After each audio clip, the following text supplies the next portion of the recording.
ಬೆಂಗಳೂರು ಹೊರವಲಯ ನೆಲಮಂಗಲದಲ್ಲಿ ಗುಂಡಿ ಗಂಡಾಂತರ. ಗುಂಡಿಗಳ ಸಮಸ್ಯೆಗೆ ನಿನ್ನೆ ವ್ಯಕ್ತಿಯೊಬ್ಬ ಸಿಲುಕೊಂಡು ಸಾವನ್ನಪ್ಪಿದ್ರು.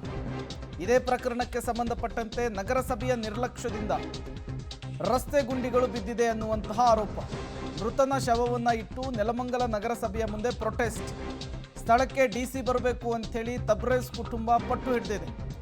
ಗುಂಡಿ ತಪ್ಪಿಸೋದಕ್ಕೋಗಿ ಬೈಕ್ ಸವಾರ ತಬ್ರೇಜ್ ನಿನ್ನೆ ಸಾವನ್ನಪ್ಪಿದ್ರು. ಇದಕ್ಕೆ ಕಾರಣ ನಗರಸಭೆಯ ಅಧಿಕಾರಿಗಳ ನಿರ್ಲಕ್ಷ್ಯ. ಶವವನ್ನು ಇಟ್ಟು ಈಗ ಆಕ್ರೋಶವನ್ನು ಹೊರಹಾಕ್ತಾ ಇದ್ದಾರೆ. ಸ್ಥಳಕ್ಕೆ ಜಿಲ್ಲಾಧಿಕಾರಿಗಳು ಬರಬೇಕು, ಸಾವಿಗೆ ನ್ಯಾಯ ಸಿಗಬೇಕು ಅಂತ ಹೇಳಿ ಪಟ್ಟು ಹಿಡಿದಿದ್ದಾರೆ. ಮೃತನ ಶವವನ್ನು ಇಟ್ಟು ನೆಲಮಂಗಲ ನಗರಸಭೆಯ ಮುಂದೆ ಈಗ ತಬ್ರೇಜ್ ಕುಟುಂಬಸ್ಥರು ಸೇರಿದಂತೆ ಸ್ಥಳೀಯರು ಪ್ರೊಟೆಸ್ಟ್ ಮಾಡ್ತಾ ಇರೋದನ್ನು ಕೂಡ ಗಮನಿಸ್ತಾ ಇದ್ದೀರಿ.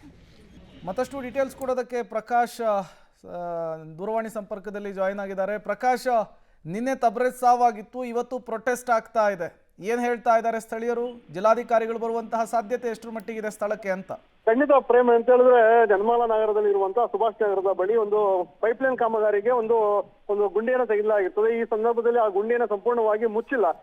ಈಗ ಏಕಾಏಕಿ ಏನೋ ಸವಾರರು ಸಂಚಲನವನ್ನು ಮಾಡಬೇಕಾದ ಸಂದರ್ಭದಲ್ಲಿ ಒಂದು ಅಪಘಾತ ಆಗ್ತದೆ. ಅಪಘಾತ ಈ ಗುಂಡಿಯಿಂದ ಆಗಿರುವಂತದ್ದು. ಈಗಾಗಲೇ CCTV ಸಹ ಸೆರೆ ಆಗಿರುವಂತದ್ದು. ಅಥವಾ ಚಿಕಿತ್ಸೆ ಫಲೆಯಾಗದೆ ನಿಮ್ಹಾನ್ಸ್ ಆಸ್ಪತ್ರೆಯಲ್ಲಿ ಸಾವನ್ನಪ್ಪಿರುವಂತಹ ಘಟನೆ ಕೂಡ ನಡೆದಿರುವಂತದ್ದು. ನಿನ್ನೆ ಏನು ಈ ಘಟನೆ ನಡೆದಿದೆ, ಈಗ ಕುಟುಂಬಸ್ಥರು ಒಂದು ಸಾವಿಗೆ ಒಂದು ನ್ಯಾಯವನ್ನ ದೊರಕಿಸ್ಬಿಡಬೇಕು. ಯಾವುದೇ ಕಾರಣಕ್ಕೂ ಬೇರೆಯವರಿಗೆ ಇಂತಹ ರೀತಿಯಲ್ಲಿ ಅಪಘಾತ ಆಗಬಾರ್ದು. ಇರೋನು ಒಬ್ಬ ನನ್ನ ಮಗ ಇವತ್ತು ಸಾವನ್ನಪ್ಪಿದ್ದಾನೆ, ಇವತ್ತು ನನ್ನ ಕುಟುಂಬಕ್ಕೆ ಯಾರು ಇಲ್ಲ ಅಂತೇಳಿ ಆತನ ತಾಯಿ ಕೂಡ ಒಂದು ಆಗ್ರಹ ಮಾಡ್ತಿರುವಂತದ್ದು. ಸ್ಥಳಕ್ಕೆ ಜಿಲ್ಲಾಧಿಕಾರಿ, ಬೆಂಗಳೂರು ಗ್ರಾಮಾಂತರ ಜಿಲ್ಲಾಧಿಕಾರಿಗಳು ಸ್ಥಳಕ್ಕೆ ಬರಬೇಕು, ಮತ್ತೆ ಏನು ತಪ್ಪಿಸುವಂತ ಅಧಿಕಾರಿಗಳ ವಿರುದ್ಧ ಕ್ರಮವನ್ನ ತಗೋಬೇಕು. ಈ ರೀತಿ ಮಾಡೋದ್ರಿಂದ ಮುಂದೆ ಇಂತಹ ಅಪಘಾತಗಳು ಆಗೋದಿಲ್ಲ ಏನು ಅಂತೇಳಿ ಈಗ ಒಂದು ಕುಟುಂಬಸ್ಥರು ಒಂದು ಪಟ್ಟನ್ನು ಹಿಡಿದಿರುವಂತದ್ದು. ಈಗಾಗಲೇ ಪೊಲೀಸ್ ಬಿಗಿ ಭದ್ರತೆಯನ್ನ ಯಾವುದೇ ರೀತಿಯಲ್ಲಿ ಅಹಿತಕರ ಘಟನೆಗಳು ನಡೆದಂತೆ ಪೊಲೀಸರು ಸಹ ಸ್ಥಳದಲ್ಲಿ ಮುಖ ಮಾಡಿದ್ದಾರೆ. ಮತ್ತೆ ಈಗ ನಾವು ಶವವನ್ನ ಮನೆಯಿಂದ ಎತ್ತಲ್ಲ, ನಾವು ನಗರಸಭೆ ಮುಂಭಾಗನು ಪ್ರತಿಭಟನೆ ಮಾಡ್ತೀವಿ, ಮತ್ತೆ ಯಾವುದೇ ಮರಣೋತ್ತರ ಪರೀಕ್ಷೆಗೂ ನಾವು ಮುಂದಾಗಲ್ಲ ಅಂತೇಳಿ ಕೂಡಲೇ ಜಿಲ್ಲಾಧಿಕಾರಿಗಳು ಬರಬೇಕು ಅಂತ ಪಟ್ಟಿಡಿರುವಂತದ್ದು.